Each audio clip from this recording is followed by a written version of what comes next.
종교개혁자 마르틴 루터가 로마 천주교의 그 면죄부를 판매하는 것을 회개하지 않고 그저 용서와 거짓된 평안을 주는 것이라고 비판하면서 종교개혁을 시작했지요. 그렇게 루터가 자신들의 주장에 대해서 성경의 근거로 반대를 하자 로마 교황이 결국 1521년 1월 3일에 루터를 파면하고 말았죠.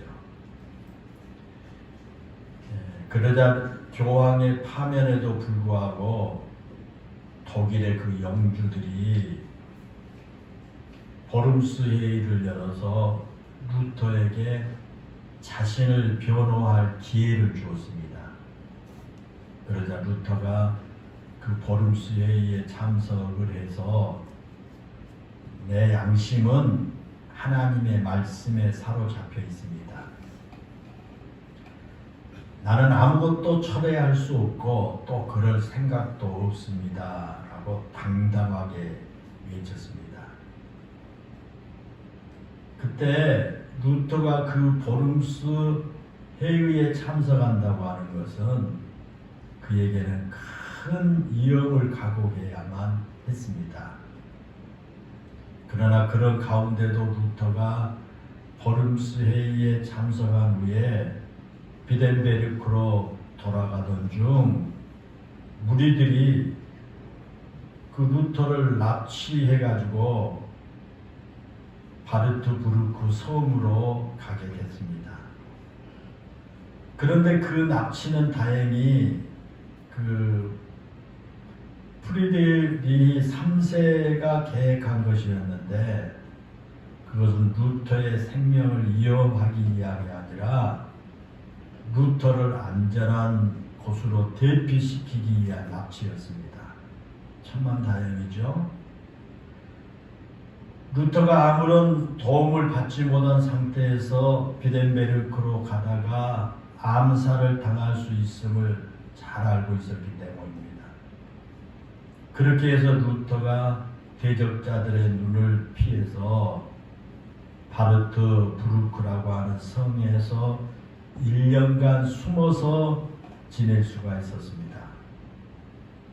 그리고 루터가 그 성에 그렇게 감금되어 숨어 지내면서 이 신약 성경을 독일어로 번역했습니다.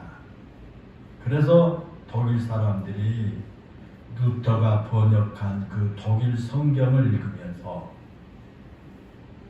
로마 천주교가 지금까지 얼마나 성경과 동떨어진 교리를 가르쳤는지를 알게 되었고요. 그때부터 적극적으로 루터의 종교개혁을 지지하게 된 것입니다.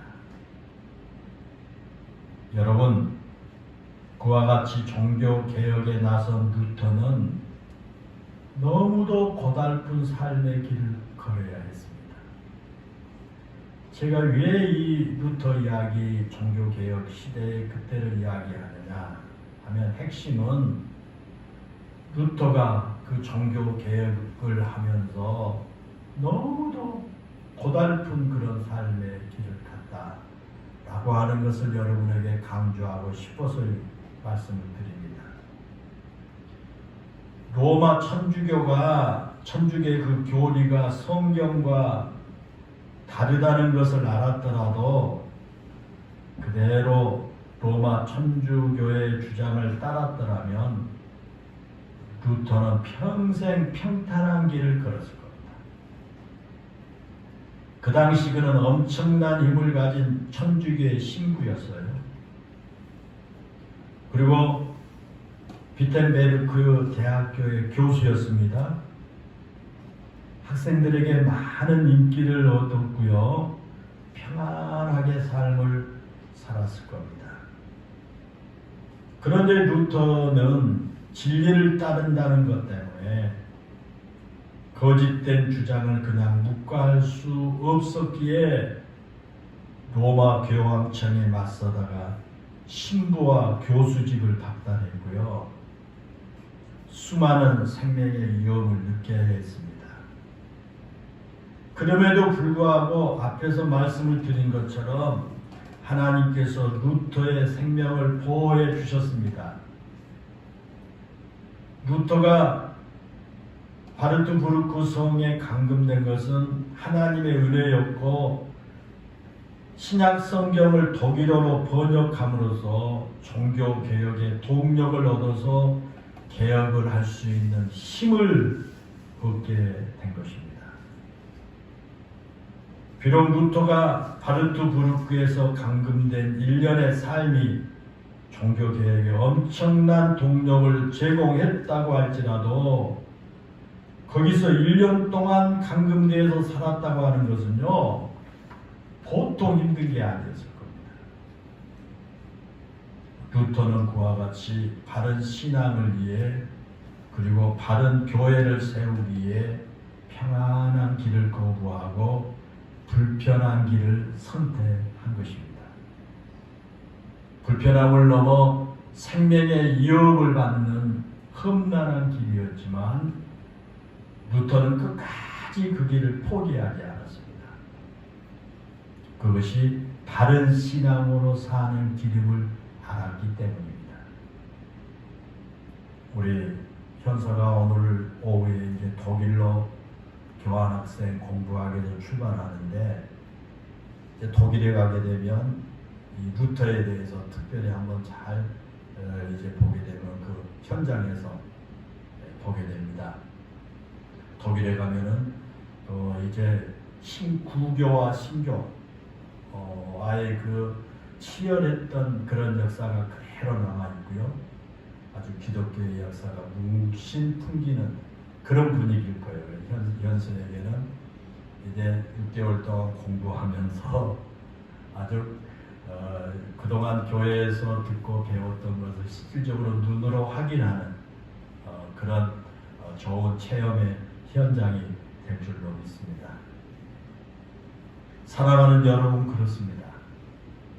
루터는 한말로 불편한 길을 갔습니다. 진리를 따르기 위해서 불편함을 그는 감수했습니다. 더 정확하게 말한다면 믿음의 길은 원래 불편한 길이었습니다. 여러분, 어디 종교개혁자 말틴 루터만 그랬겠습니까? 우리가 성경을 보면 초대교회 성도들은 예수님이 우리의 유일한 왕이심을 믿는다는 그 믿음을 지키기 위해서 로마 황제를 신으로 섬기지 않았기 때문에 순교의 길을 가야 했지 않습니까? 어떤 사람은 원형 경기장에서 맹수의 밥이 되기도 했고요. 어떤 성도들은 산채로 불에 태워지기도 했습니다.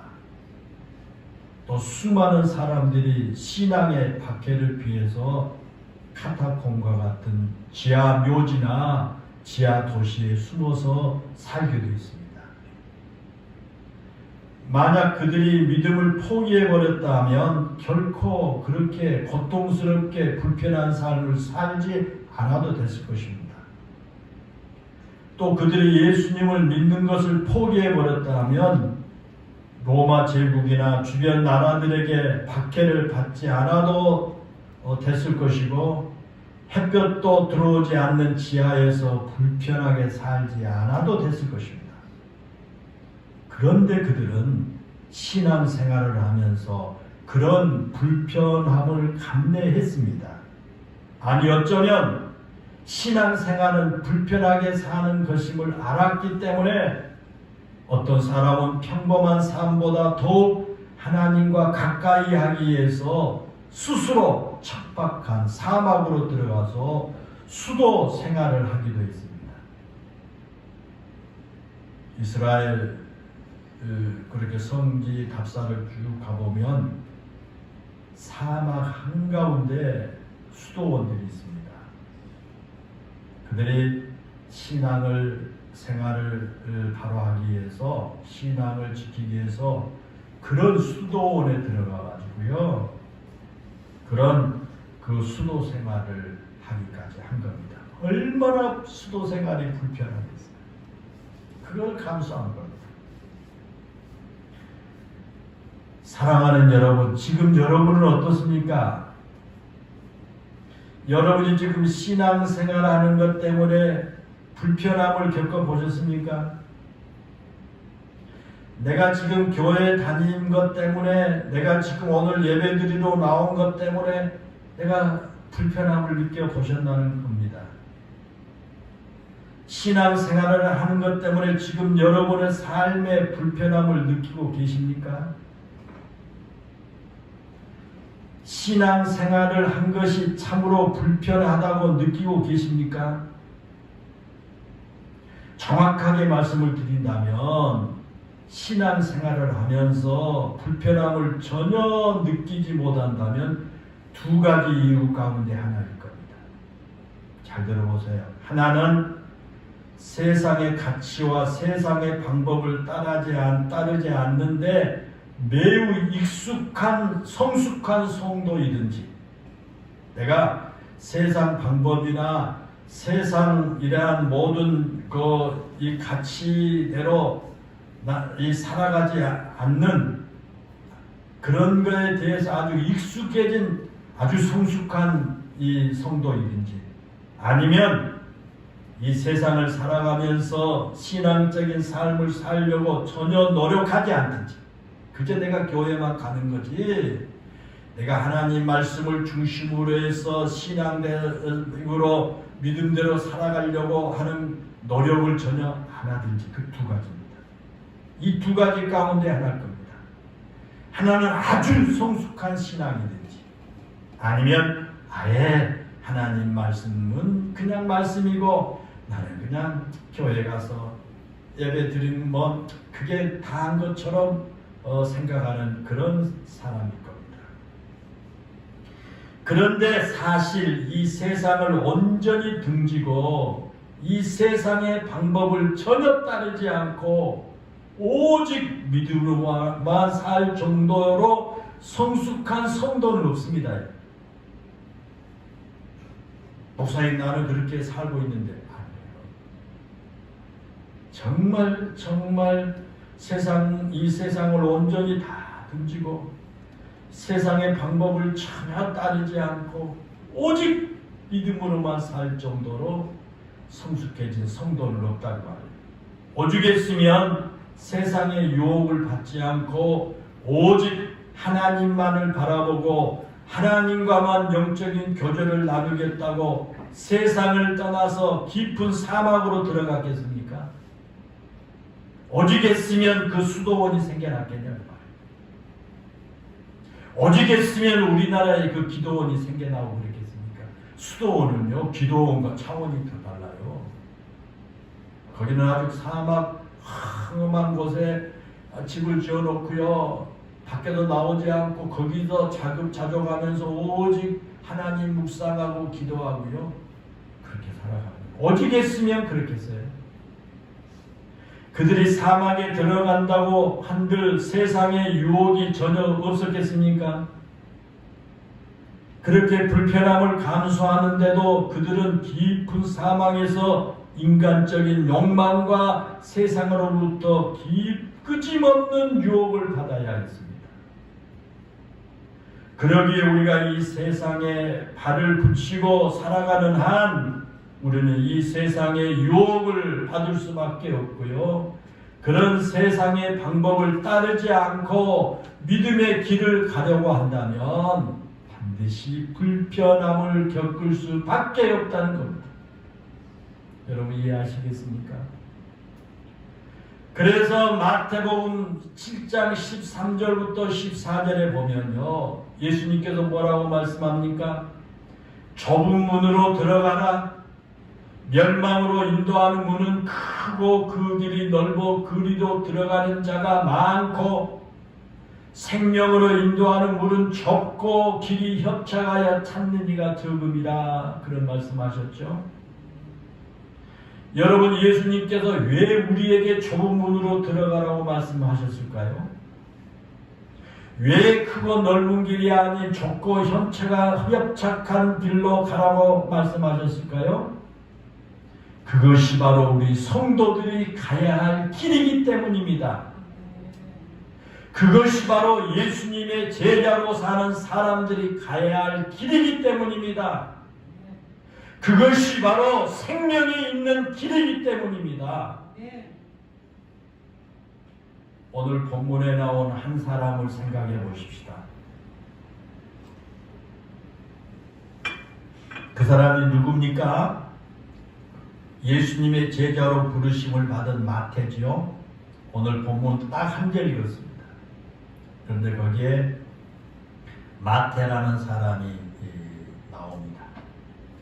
오늘 본문은 그 마태가 세관에 앉아 있었는데 예수님께서 그를 부르셨다 그렇게 말씀하지요. 그 말씀은요, 마태 직업이 세리였다 그런 뜻이죠. 거기 나와요. 아주 마태 직업이 세리였다. 이 세리는요, 그 당시 유대인들로부터 많은 멸시받은 사람이었어요. 이스라엘이 그 당시 로마의 지배를 받고 있던 상황에서 세리는요, 동족들인 유대인들로부터 세금을 거두어서 로마에 바치는 그런 사람이었기 때문에 동족들로부터 많은 멸시를 받았어요. 이 세리들이 자기 동족 유대인들로부터 멸시받은 것은요, 단순히 세금을 거두어서 로마 정부에 바치는 로마의 앞잡이라는 데만 있는 게 아니에요. 그들은 로마에서 징수한 것보다 더 많은 세금을 막 거둬들여요.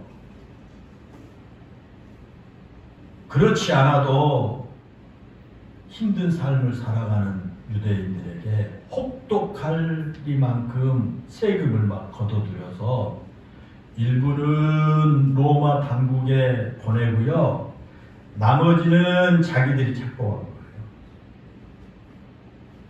동족을 착취해서 자신들의 배를 불리며 살았던 사람들이었기 때문에 자기 동족으로부터 미움과 멸시를 당하며 살아야 했던 사람들이 바로 이 세리들이에요. 뿐만 아니라 이 세리들은 이방인의 돈을 착취하는 사람들이었어요. 이방인들의 돈을 취급하는 그런 사람입니다. 유대인들에게만 세금을 거둬들인 게 아니에요. 그 지역을 통과하는 이방인들에게도 통행세를 받았어요. 그래서 이방인들과 접촉이 잦았고 이방인들의 돈을 취급해야만 했어요. 그 당시 이방인들과 접촉하면 부정한 사람이라고 생각했기 때문에 늘 이방인들과 접촉하고 이방인들의 돈을 취급하는 이 세리들은 종교적으로 부정한 사람으로 여겼어요. 그래서 부정한 무리들을 지칭할 때 세리와 죄인 또는 세리와 창녀라고 표현해요. 이 부정한 사람 지칭할 때 세리가 항상 빠지지 않아요. 세리는 죄인이요 몸을 파는 여인처럼 그렇게 취급을 받은 그런 때예요. 그와 같이 동족인 유대인들에게 멸시를 받았지만 그러나 그들은 아주 부유하게 살았습니다. 그들은 아주 멸시받고 막 그랬지만 그들은요 부자로 부유하게 삽니다. 우리가 잘 아는 그 세리장 삭개오를 소개할 때 뭐라고 소개합니까? 부자라고 소개합니다. 삭개오 세리장인데 요즘 말하면 세무서장인데 아주 부자라고 삭개오를 소개할 때마다 부자라고 소개하지 않습니까? 그런데 여기 삭개오만 그랬겠어요? 대부분의 세리들이 부자로 산 거예요. 세금을 막 많이 걷어가지고 로마에 보내고 나머지 자기 호주머니에 집어넣고 또 길거리에 앉아서 이방인들 지나가면 통행세 받아가지고 가서 챙기고 막 이렇게 하니까 그냥 막 엄청 부자로 살았어요. 그렇기 때문에 그 동족에게 그렇게 미움을 받고 멸시를 받았어도 그 일을 그만두지 못한 거예요. 그들도 알아요. 우리 동족들이 우리를 멸시하고 사람 취급을 안 한다는 것도 알아요. 그런데도 그 일을 그만두지 못한 것은 그놈의 돈 때문에, 그냥 돈 때문에 그걸 놓지를 못한 거예요. 그런데 오늘 본문에 보면 마태는요, 예수님께서 나를 따르라고 말씀하실 때 주저하지 않고 예수님을 따라서 예수님의 제자가 됐습니다. 여러분, 예수님의 제자가 된 이후에 마태의 삶이 어땠을까요? 한번 상상해 보십시다. 예수님을 따르기 위해서는 당연히 그 세리직을 그만두어야 합니다.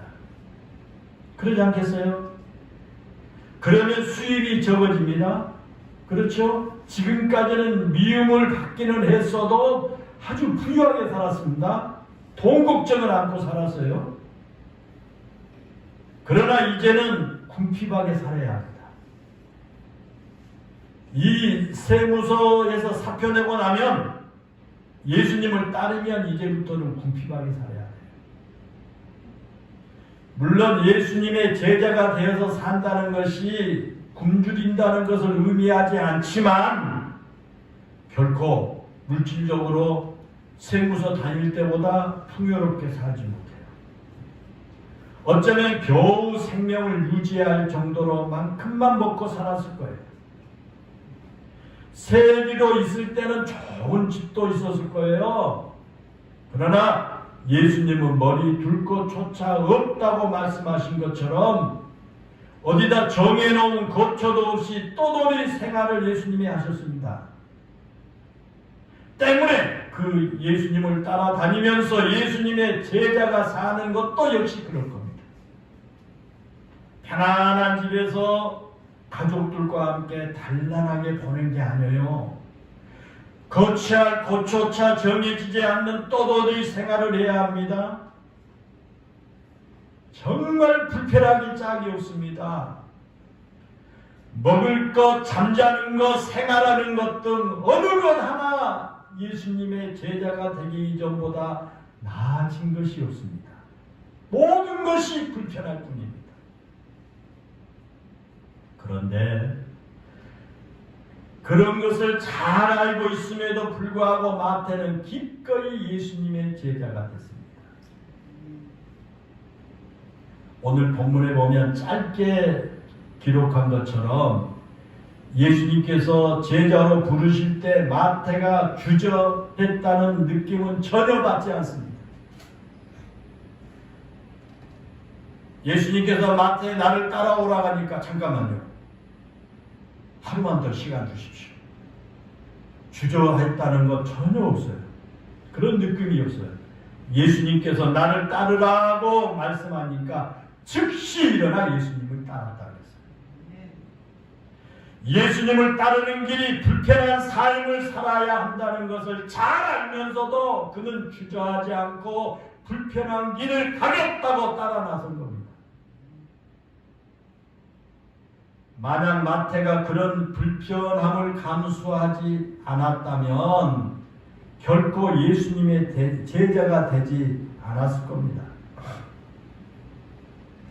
마태는 자신의 삶이 힘들고 고통스럽고 불편하기 때문에 예수님의 제자가 된 게 아니에요. 내가 참 어렵고 힘들고 불편하니까 예수님의 제자가 된 게 아닙니다. 지금까지 충분히 만족하며 살고 있었어요. 불편함이 없었습니다. 이제 예수님의 제자가 되었다고 해서 세리 때 받았던 비난이나 멸시가 사라지고 금세 존경받은 사람이 된 것도 아닙니다. 예수님의 제자가 되었을 때 자신을 불편하게 바라보는 눈들이 많았습니다. 예수님의 권력자들과 종교 지도자들에게 미움의 대상이 되었던 것처럼 예수님의 제자들 역시 사람들로부터 존경의 눈초리가 아니라 미움과 분노의 눈초리를 받아야 했습니다. 세리였을 때 못지않게 불편함의 눈초리들이 많았습니다. 그것만이 아닙니다. 오늘 이 본문 마태복음을 기록한 사람이 그 마태 자신입니다. 세리 마태 자신이 기록했어요. 자신이 예수님의 부르심을 받는 이야기를 기록하면서, 그런데 중요한 것은 자신의 과거를 감추려고 하지 않았다는 거예요. 자기가 이걸 기록했기 때문에 자신의 좀 좋지 않았던 것은 빼고 기록해야 되지 않겠습니까? 그런데 그런 게 없어요. 자신이 백성들로부터 미움과 멸시를 받았던 세리였다는 사실을 감추지 않았어요. 거기 보세요. 그대로 세리라고 기록하고 있어요. 혹시 다른 복음서에서 마태가 세리였다는 사실을 말한다고 할지라도 마태 자신은 지나간 부끄러운 과거를 굳이 드러내지 않아도 됐을 겁니다. 그런데 보세요. 마태는 자신의 그 부끄러운 과거를 감출 생각이 전혀 없었어요. 당당하게 모든 걸 다 드러냅니다. 나는 세리였다, 다 드러내요. 그로 인해서 그에게 불편한 점이 한두 가지가 아니었습니다. 특별히 마태복음은 유대인들을 의식하고 기록한 책이거든요. 그래서 모세의 율법에 대해서 마태복음에 많이 나옵니다. 유대인들을 의식하면서 기록했기 때문에요. 유대인들에게 익숙한 용어도 많이 사용하고 있어요. 바꾸어 말하면 유대인들의 정서나 유대인들의 시선을 고려해서 이 복음서를 기록했다라는 거예요. 그렇다면 유대인들이 세리를 얼마나 미워하고 멸시한지도 잘 알고 있었습니다. 그런 세리가 예수님의 제자가 되어 복음서를 기록했을 때 유대인들이 저 사람은 세리였던 사람이야 라고 놀리거나 선입견을 가질 수도 있었을 겁니다. 그러면 세리였던 자신의 과거가 복음을 전하는 데 도움이 되지 않을 수도 있습니다. 또한 복음을 전하는 자신에게 불편함이 될 수도 있습니다. 그런데 마태는 그런 거에 대해서 전혀 신경을 쓰지 않습니다. 오히려 나는 옛날에 세리였어. 당신들이 미워하고 멸시하는 세리였단 말이오.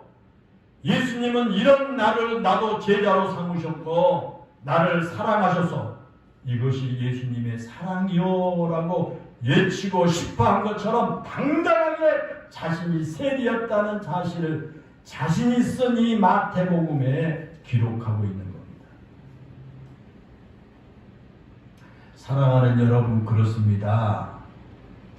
우리가 신앙생활을 한다고 하는 것은요, 이처럼 불편함을 감수한 겁니다. 우리가 예수 믿고 예수님의 제자로 살아간다고 하는 것은요, 이처럼 불편함을 감수하고 살아가는 거예요. 좁은 문으로 들어가라 그 말이 무슨 말이에요? 불편함을 감수하라 그 말이에요. 불편함을 감수하라 그 말입니다.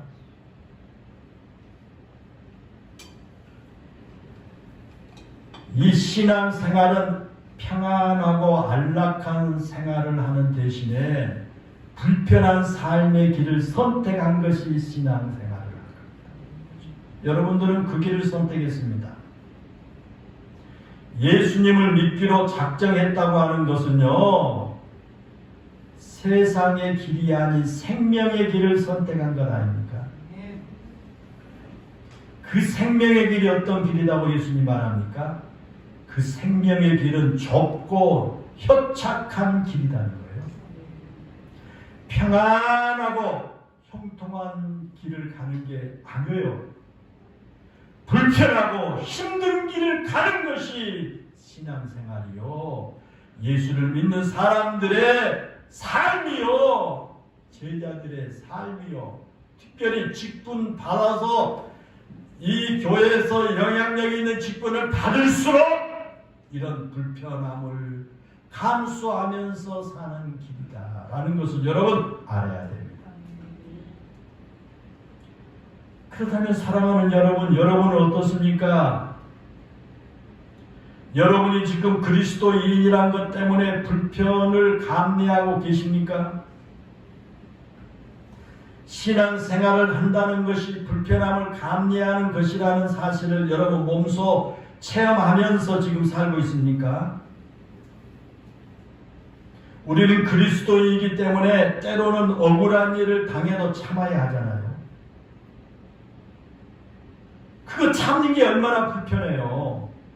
소리 한번 질러버리고 싶고 한번 싸우고 싶은데 내가 억울한데도 참잖아요. 우리는 그리스도인이기 때문에 때로는 싫은 소리를 들어도 못 들은 척 하잖아요. 얼마나 속에서 부글거리고 그렇습니까? 얼마나 불편합니까? 우리는 그리스도인이기 때문에 하고 싶은 것도 하지 못할 때가 있고요. 하기 싫은 것도 해야 할 때가 있지 않습니까? 우리는 그리스도인이기 때문에 남들보다 더 부지런해야 되지 않습니까? 예를 들면 오늘 같은 주일에도요, 다른 사람들은 휴일이라고 늦잠 자고요, 그렇게 보낼 수 있는데 우린 그러지 않습니까? 저는요, 우리 청년들 얼마나 감사하고 기특한지 몰라요.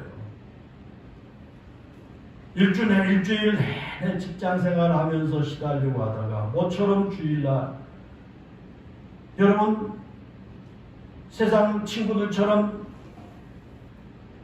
10시까지 정신 먹을 때까지 한번 푹 늦잠 자고 싶고요. 왜 그러지 않겠어요? 그런데 여러분, 다른 사람보다 더 일찍 일어나가지고 성전에 와서 여러분 찬양 연습하고 봉사하고 그러지 않습니까? 그렇잖아요? 여러분 직장에서도 사업장에서 일하느라고 지겹고 피곤하고 지쳐있는데 여러분 주일에 교회에 나왔어요. 더 자고 싶은 욕망 뿌리치고요. 집 앞에 있는 바로 문 앞에 있는 교회 놔두고 여러분 여기까지 왔잖아요. 얼마나 불편하십니까? 그리고 교회 왔더니 안내하라고 하지요. 식사당번 하라고 하지요. 또 일찍 와서 청소하고 하지요. 왜 그렇게 해야 합니까? 여러분 얼마나 불편합니까?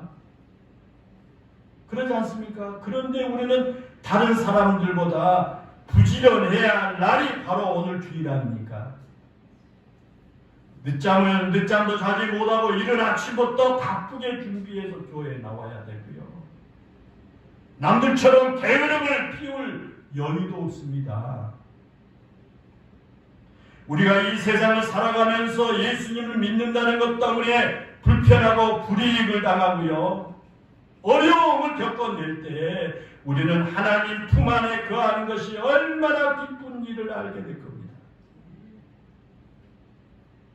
일주일 동안 믿음 때문에 한 번도 불편함을 겪어보지 못한 사람은요, 주일날 성전에 나와서 하나님께 찬양하고 예배드리는 것이 얼마나 큰 기쁨이요 감격이며 행복인지를 느끼지 못할 겁니다. 아무 감동도 없을 겁니다.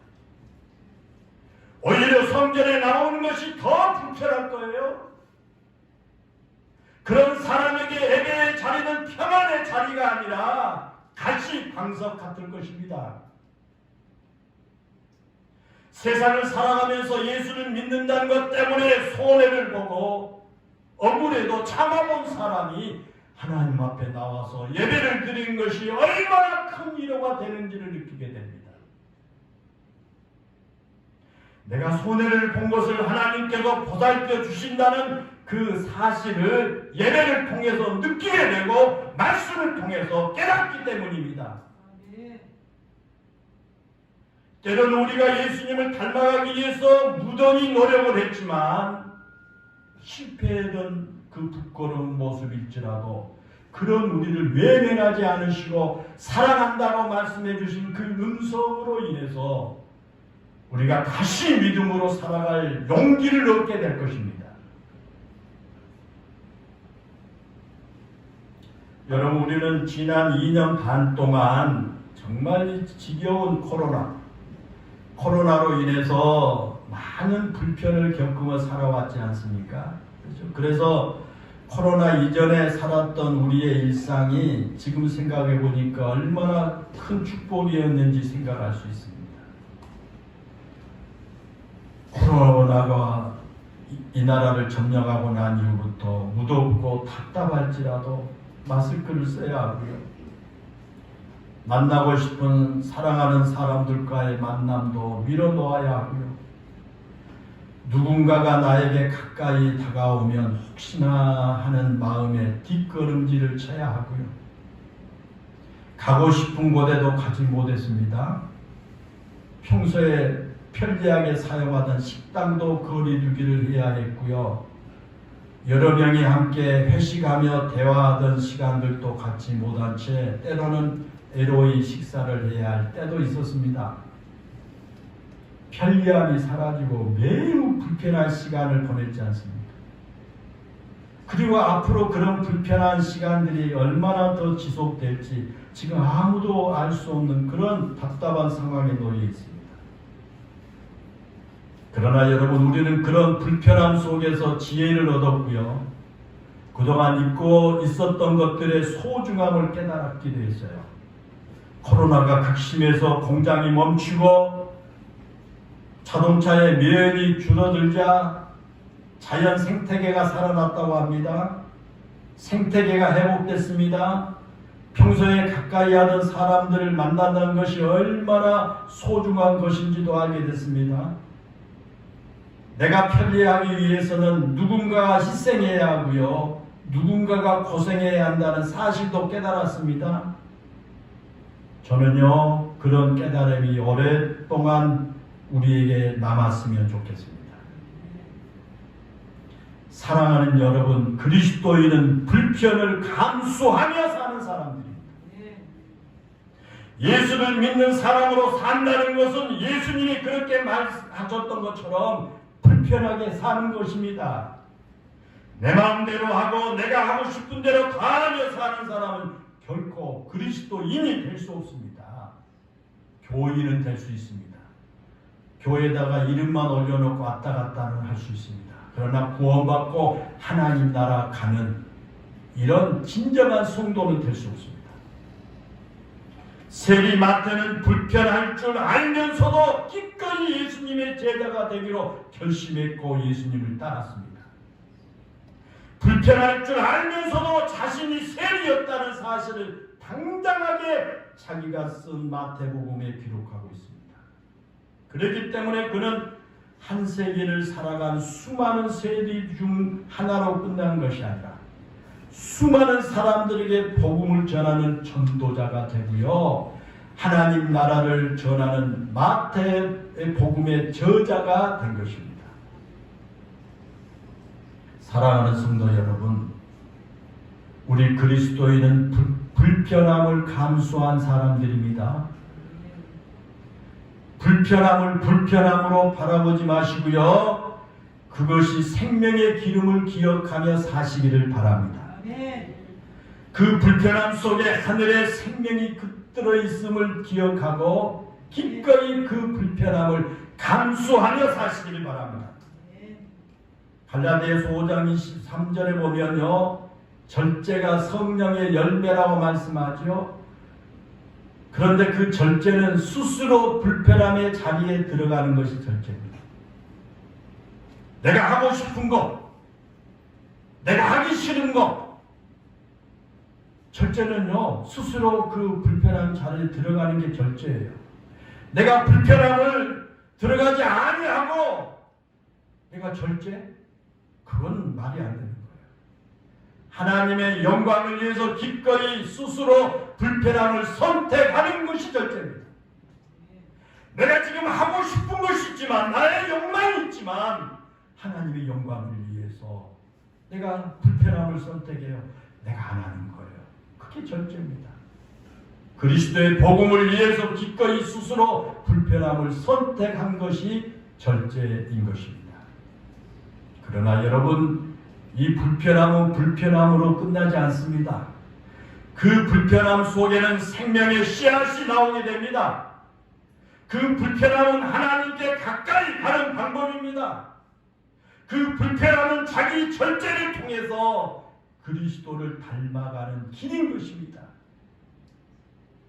불편함은 내 안에 하나님의 나라를 이루어가는 통로인 것입니다.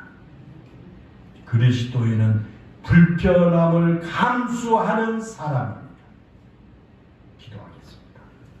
은혜로우신 아버지 하나님, 여기 우리 영일교회 성도들이 오늘도 하나님의 거룩한 성전을 찾았습니다.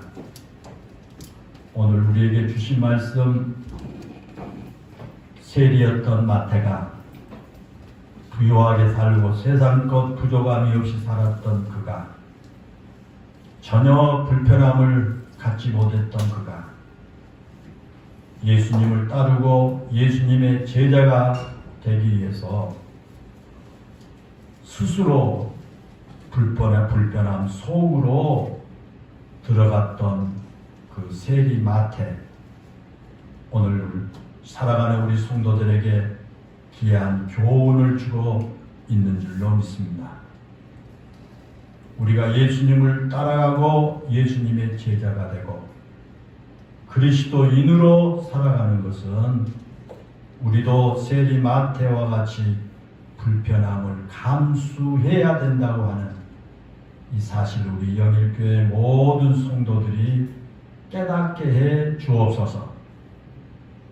우리가 예수 믿는 것 때문에 여러 가지의 불편함을 느끼지만, 그러나 그 불편함은 불편함으로 끝나지 않음을 기억하게 하시고, 그 불편함 안에 생명의 씨앗이 나오게 되고, 그 불편함을 통해서 하나님을 더 가까이 하게 되고, 그 불편함을 통해서 내 자신의 절제를 하면서 그리스도인으로 닮아가는 길이라고 하는 것을 우리 모두가 깨닫게 해주시고, 그 불편함이 내 안에 하나님의 나라를 이루어가는 통로라는 사실을 기억하며 우리 앞에 놓여 있는 여러 가지의 그 불편함을 잘 감수하는 신실한 우리 믿음의 성도들 다 되게 해 주옵소서.